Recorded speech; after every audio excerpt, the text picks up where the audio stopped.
Hello, this is Dr. McCrenner, and this lesson is part of EVE385 Engineering Hydrology. What I'll be covering in this lesson is the design of stormwater detention ponds.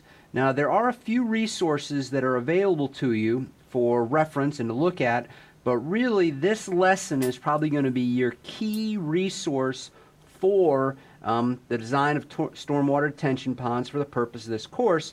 There's going to be an example problem I do at the end using Excel, and I'm going to provide the Excel file to you, which I think will help you work on some things. So, the resources that you may find useful, there are some sections in Mays. He covers weirs, and weirs are what we're going to call an outflow control structure. That's how we're using them in this case. You know, one man's outflow is another man's inflow, so you'll have to be mindful of that. They can be used in both cases, and they're a very useful device for engineers. He also has some information on stormwater detention basins, and he does go through a procedure for routing an inflow hydrograph through a basin. We're going to use some of those concepts, but we're not going to use his exact equations. We're actually going to use these weirs as our outflow control device, whereas he uses a mathematical way of routing it through the pond. The other resource, and this is worth a skim, is the Georgia Stormwater Management Manual. Okay? Probably the big section to emphasize is the storage design here. And again, this is just a skim. Don't read it in detail, a lot of detail. There is also section on detention, structural stormwater control, section 3.4. There's a lot of good information in there, but a lot of it's beyond what my expectations are going to be for you for this lesson. The purpose of a detention pond, if you're going to use a piece of equipment, you ought to know why you want to use this thing. The primary use that we'll be looking at in this course is going to be reducing volume and rate of stormwater that you discharge from a developed site. Okay? So the idea is if we take a forest and we turn it into a mall, the amount of runoff that we have leaving that site should be similar to what we had prior to the development, and that's what we have to work on when we do this design. Let me see if I can get a space in here. We have upgraded our software for this technology, so some of the things in here don't import quite the way they used to. Okay? So that's the general idea, is whatever we had leaving the site prior to development of it is what we'll have leaving the site after we develop it, and we're talking about volume and the rate. Okay, so we're going to store it and we're going to modify how we release it. The other use, which we didn't get into in this course at all, is stormwater quality. Okay, and there's a whole nother course that can be done on the water quality of stormwater, predicting what it's going to be and using tools and techniques to modify it and improve its quality before you release it to, say, a wetlands or a river or a stream or whatever. Because certainly, if you think about water coming off of a parking lot, there's a lot of grit, oil, grease, gas, leakage from cars, rubber, batteries. There's several papers I've read about batteries. Apparently they end up in parking lots a lot. So that is a whole nother course, and we're not going to get into water quality. So the general detention pond concept. Okay, you'll notice I have 3 boxes drawn here. 1, 2, and 3. Okay, this bottom box I have included because sometimes you'll have what is called a wet detention pond. And if you have a wet detention pond, water is always here. Okay, so when you route a storm into this, you're already going to have some water sitting in this particular pond. Okay, now we are not going to look at this.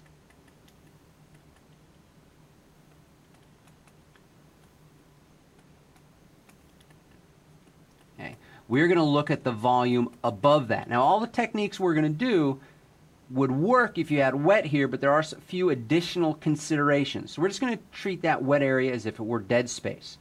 Then we have directly above it our storage volume. Okay, so that's what we don't want to leave our pond. Okay, and then above that we have a freeboard area. Okay, discharged, okay, water. Okay, so when we put a weir in, this point here would be the bottom of the weir.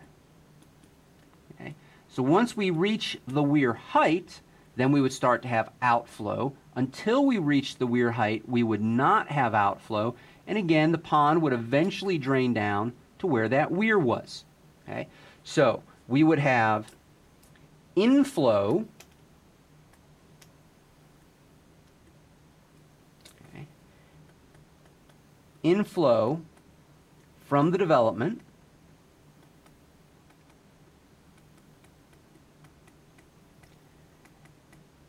and so you would have your hydrograph is what you would be routing into this pond, and then we would have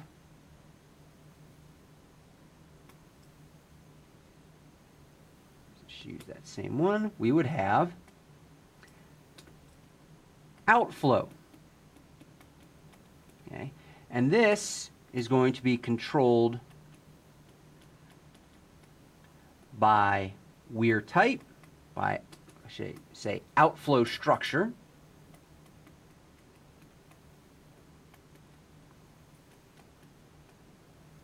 type. Okay, so that's what's going to control our outflow. Okay, and we would want the Q peak out. Q peak outflow is going to be about equal to Q peak from the pre-development condition. Okay, and our outflow should be about equal to our total pre-development. Okay, so the general idea for sizing a detention pond is the first thing that you have to do is determine the volume of the detention pond. Okay, this is pretty easy. It's based on regulatory requirements. The thing that we're going to look at doing, our regulation for this course, is we don't want to release any more than we did before we developed it. So the volume of the pond is the difference between the post and the pre-development. And this should make sure we're emphasizing here, this is our storage volume. Okay, so what we're looking at sizing is this part right here, the storage volume, how big that has to be. We know that volume from our runoff calculations. Okay, at that point we just have to do some geometry to figure out how big it's going to be. The approach that I take is that if you think about why don't we do we can do any kind of funny kind of shape here, and we have a upper shape, and then we have kind of a lower shape here, and so if we were to connect these, okay, somewhere in here we have the area average, and we have a depth, D, okay, the pond depth. So the volume, and you'll notice that depth is perpendicular to the average area, so that is a way of calculating our pond volume. Okay, so if we know the volume of the pond, which we do from our runoff calculations, and we select a pond depth to work with, well then we can calculate what this average area is. Then, based on the geometry we choose for the pond, for instance, if we had a square pond, we'd have the width of the pond times the length of the pond, and that would end up being the width average squared. Now we're going to have to put side slopes into the pond. You don't want vertical walls. One, they won't stay vertical, and two, it would be very hard to get out of the pond. So when you look at a cross section of a pond, okay, you will have side slopes here. And the way this is typically done in hydrology is you have a side slope of n to 1, okay, where that is n is the run, 1 is the rise. You have a point at which you would have x average, whatever you're looking for. Okay. Down from this, you would have the depth of the pond over 2, and up from this, you would have the depth of the pond over 2.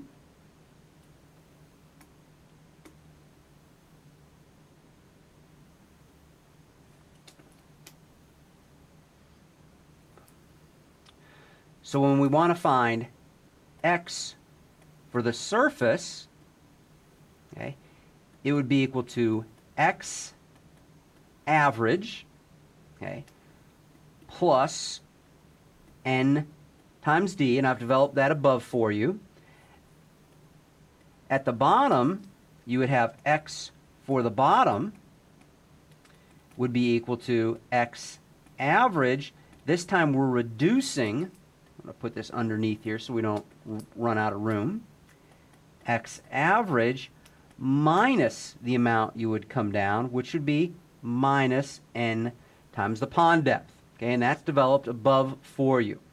Okay, so that's just simple geometry. And so then at that point you'd figure out the actual surface area of the property you would need to dedicate to having a detention pond. So that's sizing. Sizing is very straightforward. Outflow control, it's not that it's less straightforward, it's just a little bit more complicated in how you have to evaluate it. So the first thing we're going to talk about is our outflow control options. Okay? And the outflow control option we're going to be working with, and I'll expect you to be able to do calculations with, are called weirs. Okay? And they're open channel control devices. Okay? They can be used to measure flow, they can be used to control flow. And in our situation, we're using them to control flow. Now there's many different types of weirs. We're going to focus on 3 types.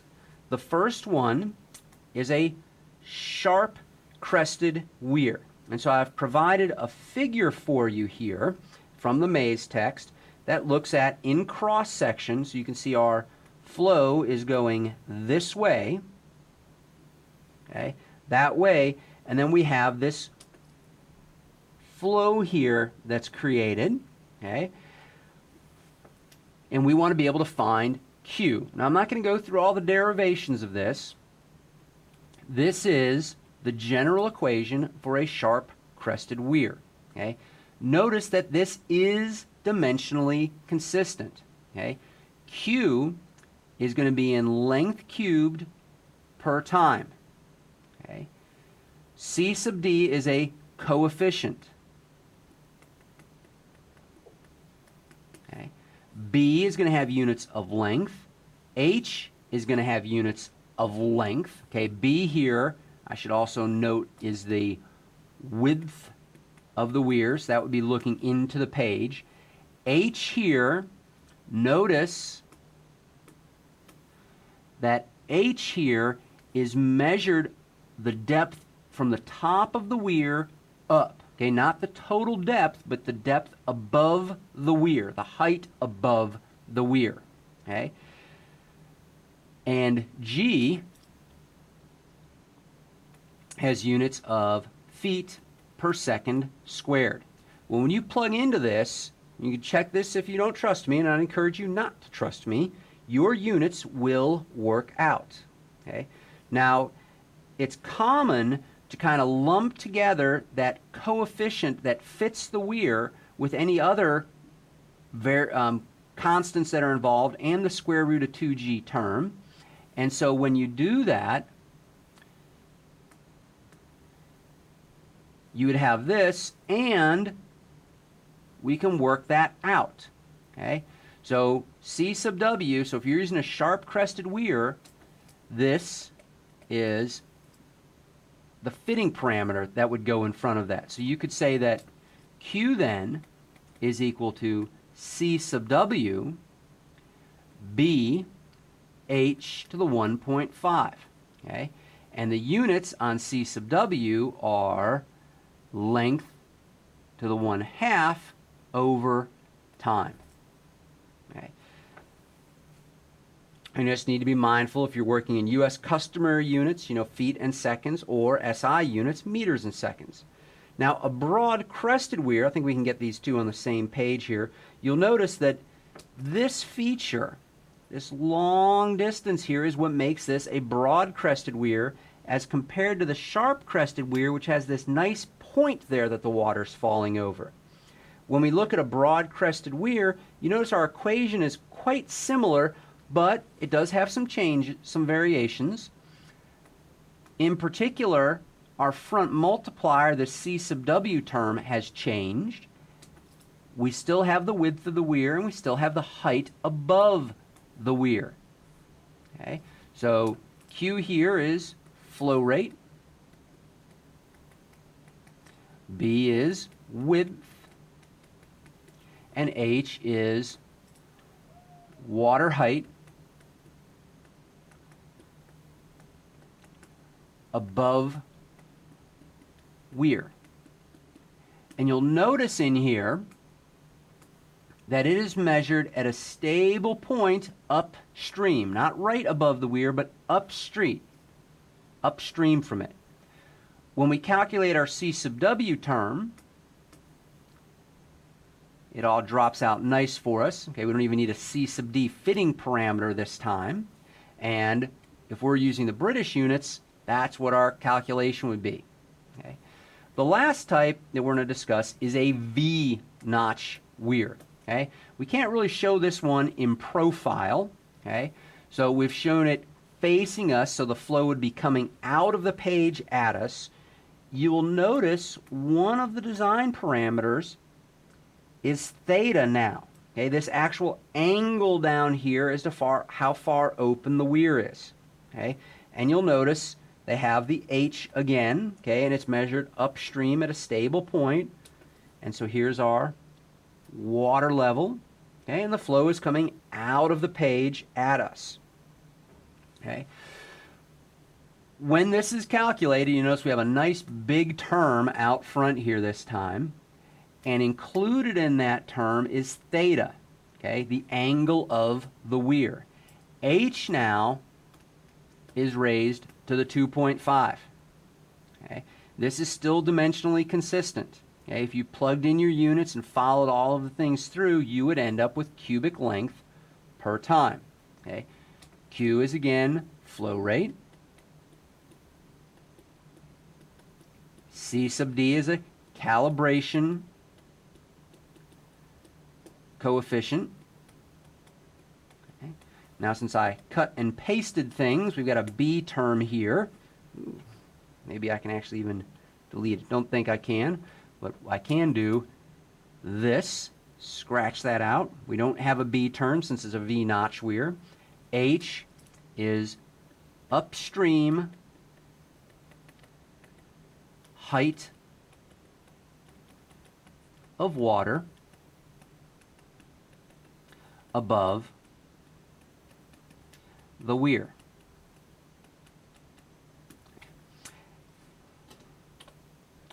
And C sub W, we've got it all in here with the fitting parameter, okay? And for theta equal to 90, so a 90-degree V-notch weir, US 2.5, SI 1.38 would be what you would use for your C sub W. So you would have Q is equal to C sub W H to the 2.5. Okay. Would be that. And then you'd be able to plug in and make sure units worked. Now, when we look at this, okay, what we have to be mindful of is notice here is the bottom of the weir. There will be a water level in the pond. Okay? So this is going to tie into the Q that we would have released, so that this distance right here is the H we would be using in a Weir equation. Okay? And that's why we're going to need to use Excel to solve this. Now, a very common type of outflow control is an outflow riser. Okay? If you start paying attention to the world around you and look for these things as you're walking around, there's engineering going on all over the place. These are very common. A lot of times you look out and see a depression, okay, in the ground. There's no water in it, but in the middle of it, there's a culvert sticking out of the ground. And often it has a little kind of top hat thing around it. Well, that is an outflow riser. And I have two of them shown here. Okay? We have a retaining structure here. Okay? And you'll notice in this cross section there's an overflow spillway. That's for emergency situations, so you're not flowing over the top of this, but rather through a designed spillway so you don't have erosion. The preferred method of release is through this riser. Okay? And the reason we're not going to deal with this riser is Q out, okay, can be modeled as a weir, okay, until it collapses, and then it becomes an orifice. So there's a changing behavior of that outflow riser depending on the liquid level above it. Okay? In this particular case, you would notice that this area down here we have is wet. Okay? This area up here is storage. And so when our water levels are above that, they will enter this outflow riser. Okay? Now here's another drawing of an outflow riser, which you can look at in larger detail in your text. But you'll notice there's two components to this one. There's your main outflow riser here, but there's also a side riser here that has perforations in it. Okay? And the purpose of those perforations is to gradually let liquid out as the water goes up. And in fact, you can have a large section, a large riser,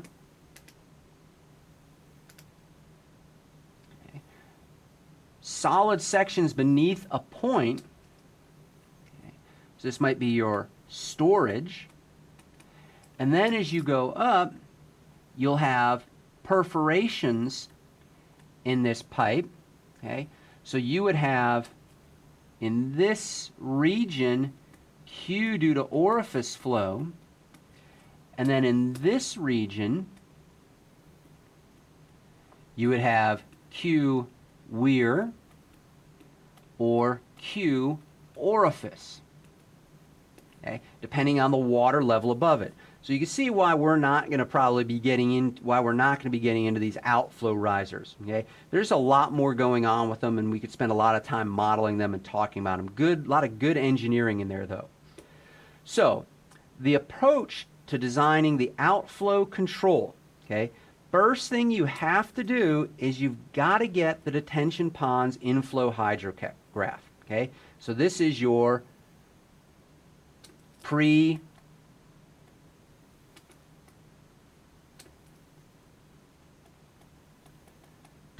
sorry, that's not your pre, that is your post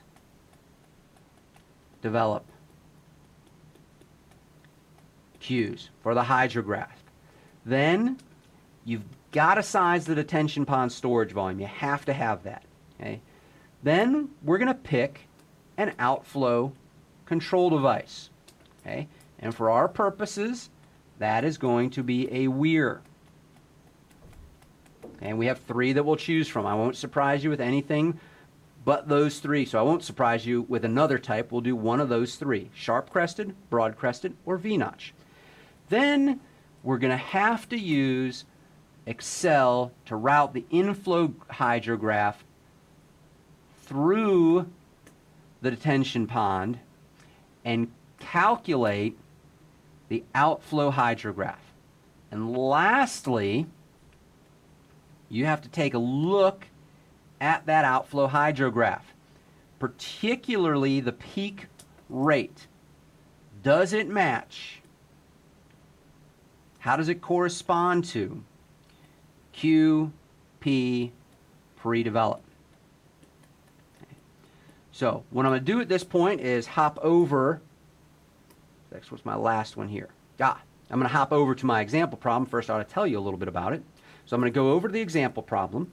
And what I'm asking for in this particular example problem is to design a circular detention pond. So it would have a circular surface area to manage runoff from a developed site.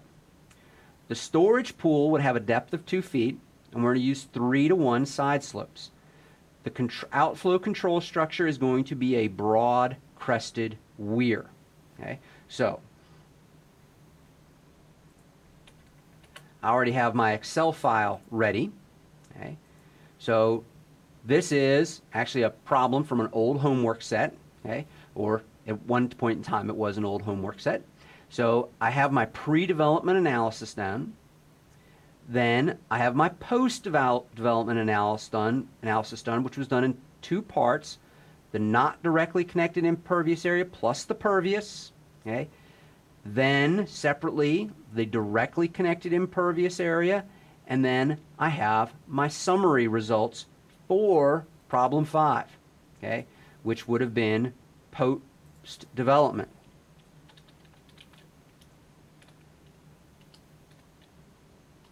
Maybe I should just even put that in here. Post-development summary. Okay? And so this is post-development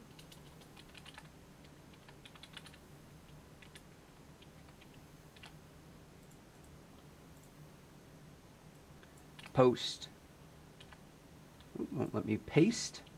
Post-development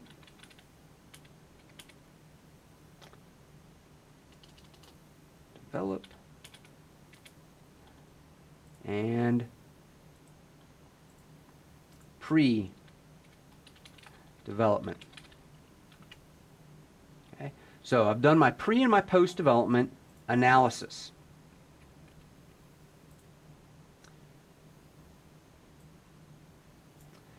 Now, to complete my detention pond design, the first thing I'm going to work on is my storage volume. And I can zoom in this nice and big for us, at least in this part. From my spreadsheet, I know that pre-development, I have 5.37 acre-feet of runoff from my design storm. Post-development, I have 9.31 acre-feet. So the difference between those two is 3.94 acre-feet. So that's what I have to store. Okay? My storage depth is 2 feet. Okay? Now, based on the sizing calculations, okay, I'm going to figure out my area average by dividing the pond volume by the pond depth.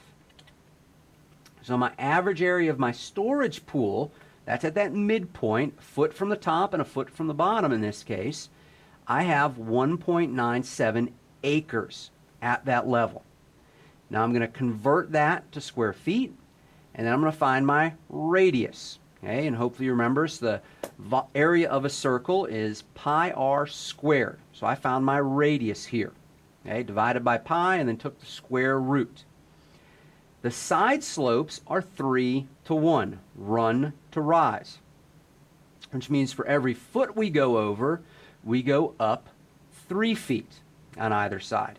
So when I look at this radius, okay, since a radius is a measure from the middle to the outer edge, I would go up 3 feet. My radius would increase 3 feet, and the other way, it would decrease 3 feet, and I think I noticed a slight error here. Yep, I'm missing a 2 in these, okay? Because you'll notice that in this pond,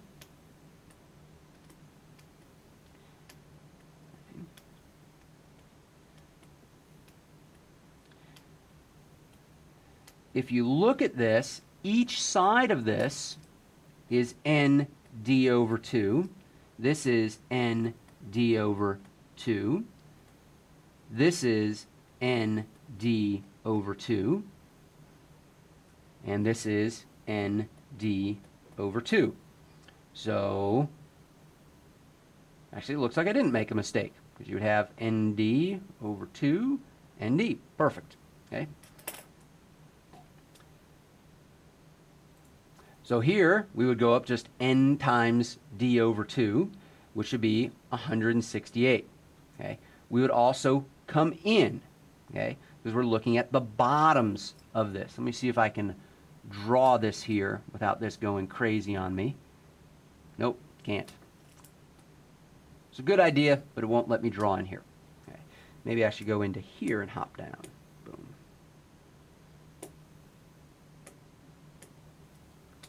So if we think about, we would have a top of the pond, which was a circle, and we would have a bottom of the pond, which was a circle, and we would have these side slopes coming in,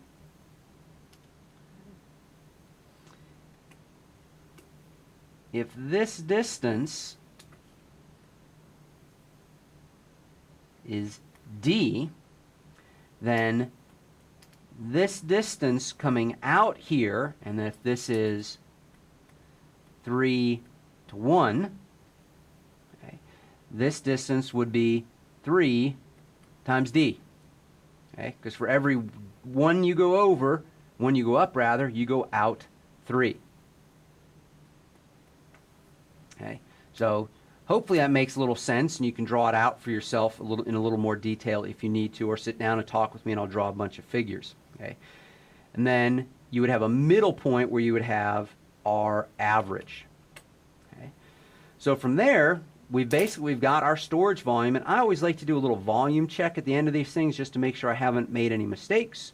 So what I did is I found the surface area of the pond, I found the bottom area of the pond, added them, divided by 2, that should give me my average area, multiplied by the pond depth, and then converted units. Okay, so that I would have this in acre feet. Okay, notice we were aiming for a storage volume of 3.94 acre feet.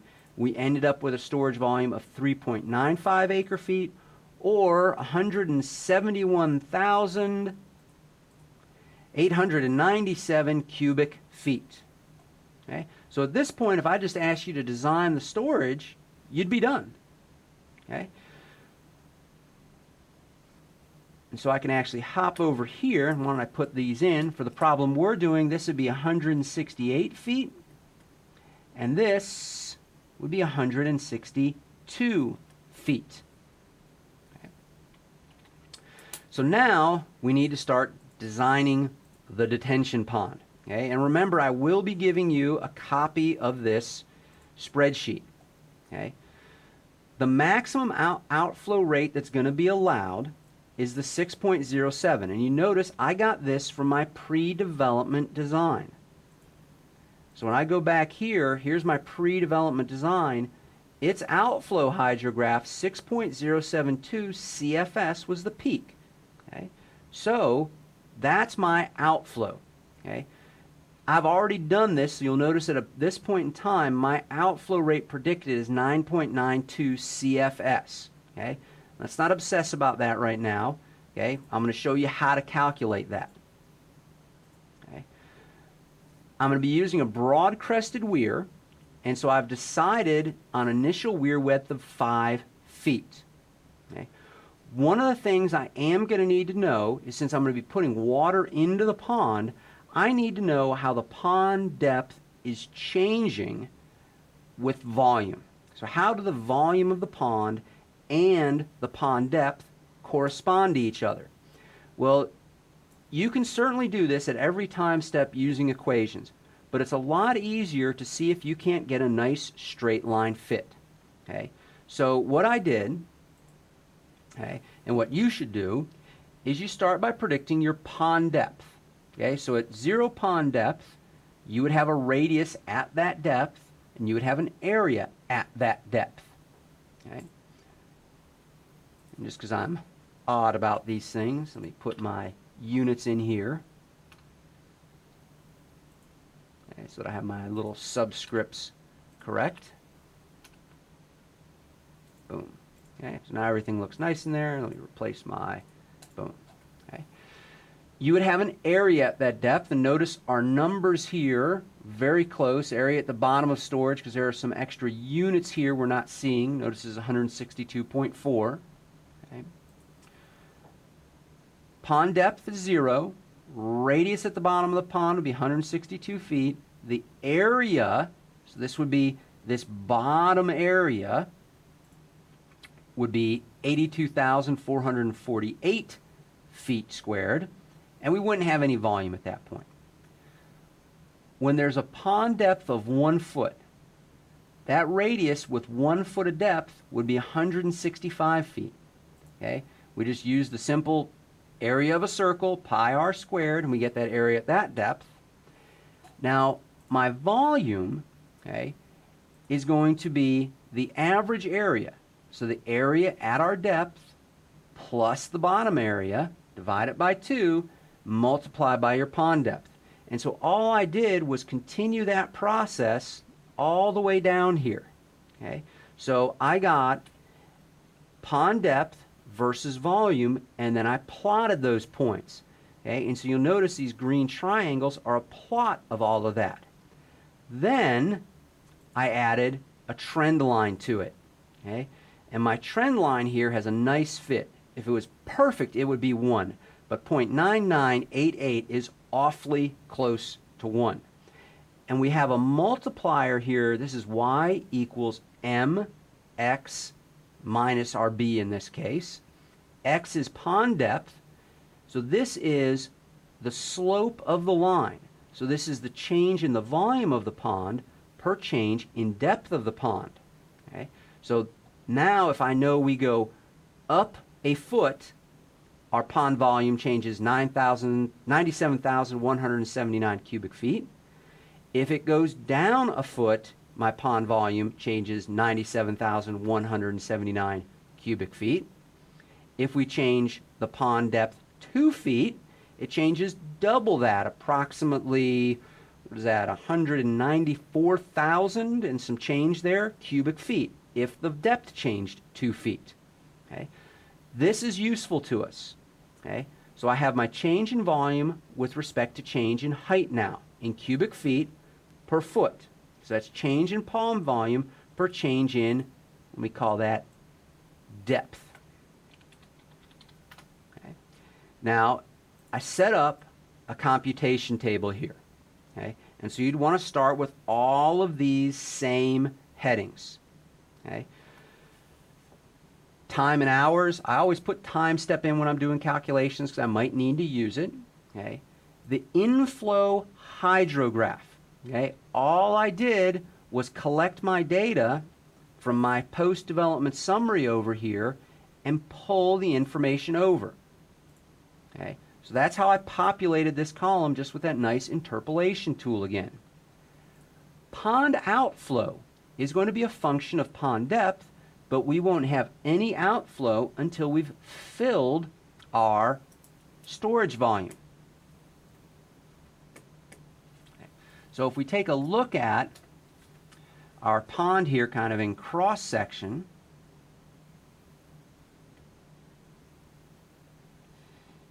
here we have our 2 feet of storage.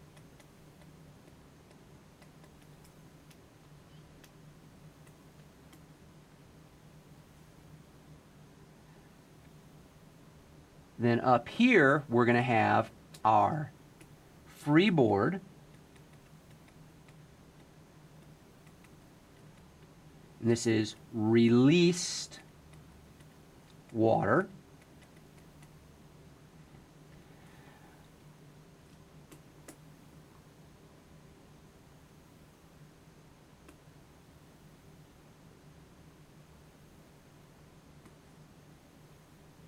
On one side here, and I'm showing this as a cutout, we would have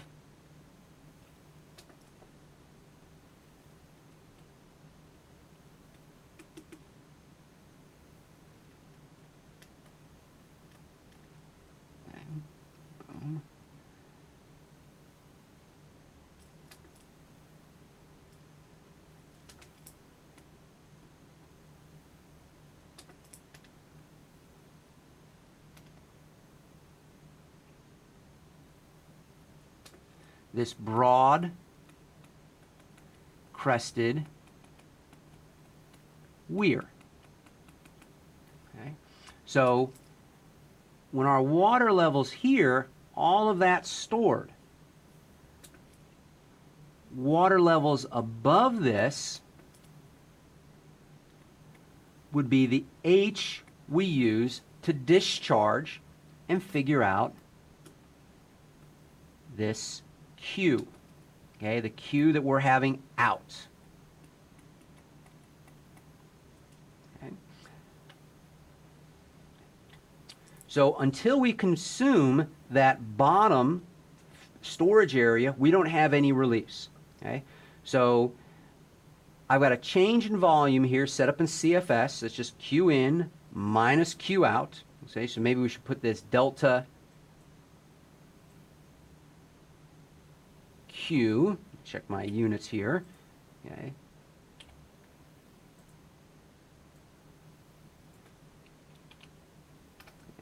So initially we don't have any releases, so whatever's coming in, okay, is staying in the pond. Okay. To calculate my volume over static, and in this case it would be volume over the bottom, okay, and I usually use the term static in case I have a wet area down there, okay. All it is, the change that occurs on that time step, okay, plus the previous volume. So this first term here is time step is C34 minus C33. The time in hours, 3,600 seconds in every hour. G34 here is our delta Q. So this gets this into a volume. Okay? And at time 0, the volume over static is 0. Okay? And then it just continues every time step, adding on the amount that has come in. Okay? Later on, when we have outflow, we'll be subtracting off volumes. Okay? I then use, if I know my volume over static and I know my change here, I can use this to predict the actual volume of the pond. Okay? And then I have a change in height column over here. We're not going to end up having to use this. I always put it in because sometimes when I'm working these, I need that information. Okay? So what happens is, until we have stored the amount we need to store, which in this case is 171,897 cubic feet, okay, we don't have any release. So up into 12 hours into the storm, okay, is when we have 149, 12 and a half hour, now we have 200,000 cubic feet in the pond. And we can go back and check our post-development summary. And so I added some information here in acre feet. Okay. And then we should get those in cubic feet. So we could see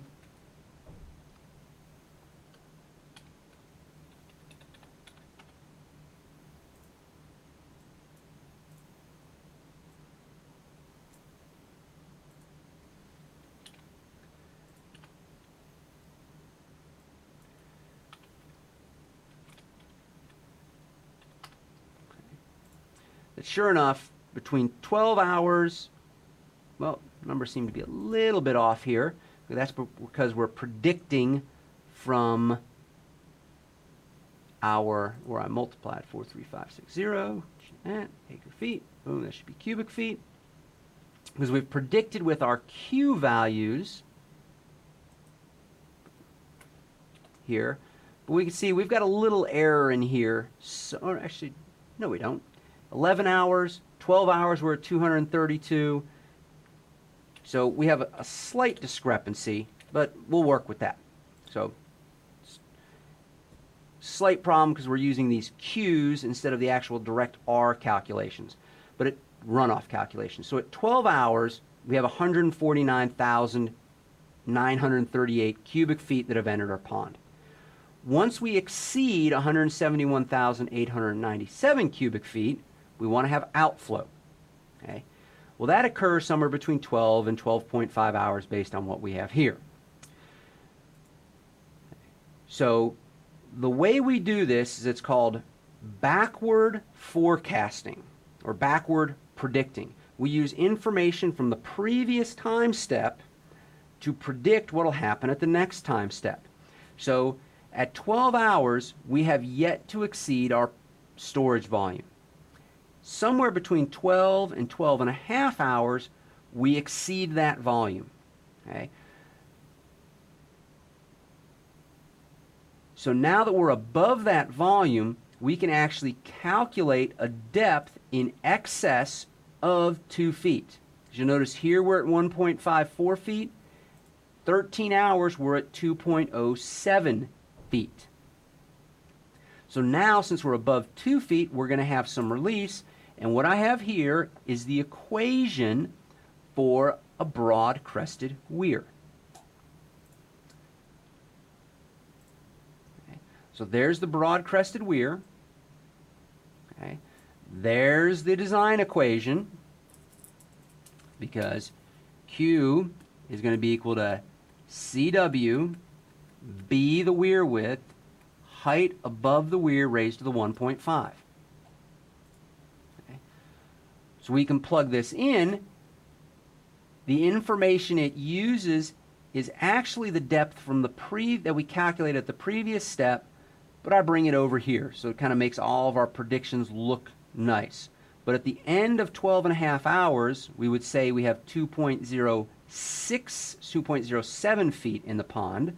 So at the beginning of 13 hours, we have 2.07 feet. At the end, we'd have 2.381. So the next step, we use 2.38 to do our predictions. Okay? So we use information from the previous time step to predict what is happening over the current time step.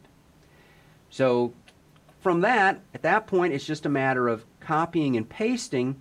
And what I'm going to do is I'm going to briefly scan this column here, because what we want to make sure is not happening is that this level should never drop below 2 feet.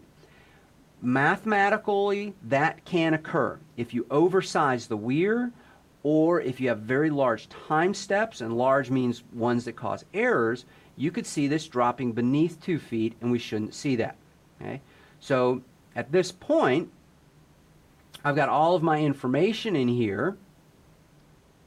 Okay, and you'll notice at 27.5 hours, we don't have any runoff anymore because it ended at 27.34. So our inflow is 0 after that point. And so I take this and I create a little graph here for us. So we have our inflow hydrograph in red here, our outflow hydrograph in green, and our pond depth here. Okay? Now, the reason I put this information up here is I've got my max outflow rate. I've just checked it. And we know we want it to be about 6.07. The information I can change is this weir width. Okay? So one of the things I could do is make that larger. Well, you notice this gets even bigger, and I suspect if I made that large enough, we would start to see some problems in here. And actually, I can't seem to quite make it large enough to cause an error for us. Let's see if I make it 25, if that generates a problem for us.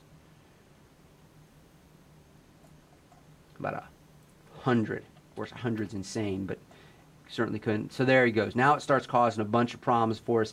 In this case, it happens to create a numerical error because of how it's generating it, but sometimes those can be subtle enough that we don't pick up on them, and actually we see it right here. It drops down to 1.67.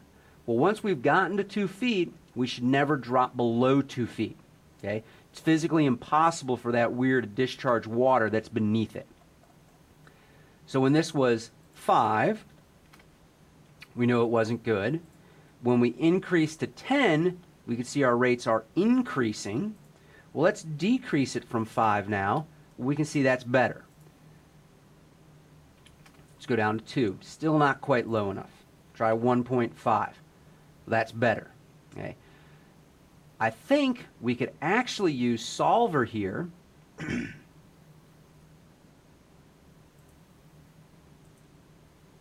So we want to set the target cell, which would be this one, to a value of 6.07,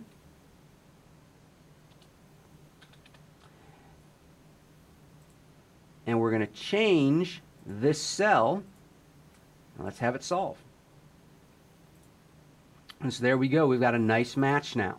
So for this weir, it should be about 1.8 feet wide, and we'll actually put in 1.8 because you'll never get a contractor to make it 1.81. And so our outflow rate would be 6.06 CFS. And then if we take a look at our detention pond routing figure here,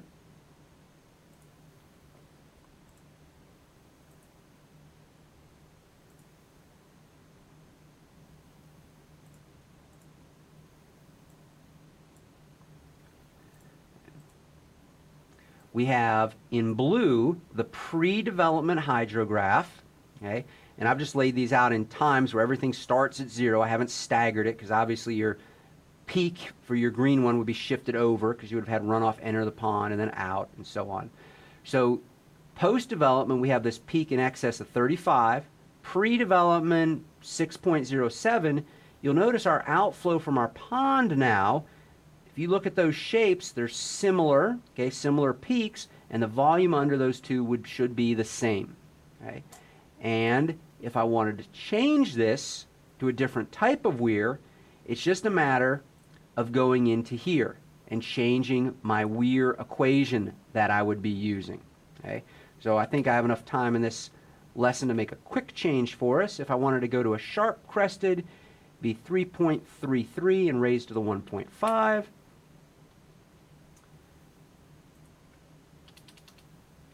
Okay, and you notice in here I'm subtracting off the 2 from the pond depth here, so we got the right multiplier, and everything else should be the same.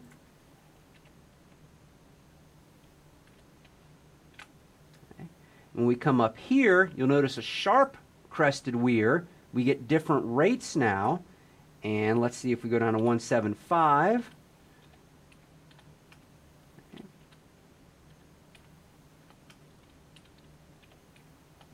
Yeah, it's the manual solver approach. So if we went with a sharp crested weir, we would have a different width. And obviously, this piece would be different. So instead of having a broad crested weir here, you would have a sharp crested weir here. So I am going to put this entire spreadsheet up online for you, so at a level you can kind of cookbook it and fill things in. And I think that's all I've got to say about detention ponds.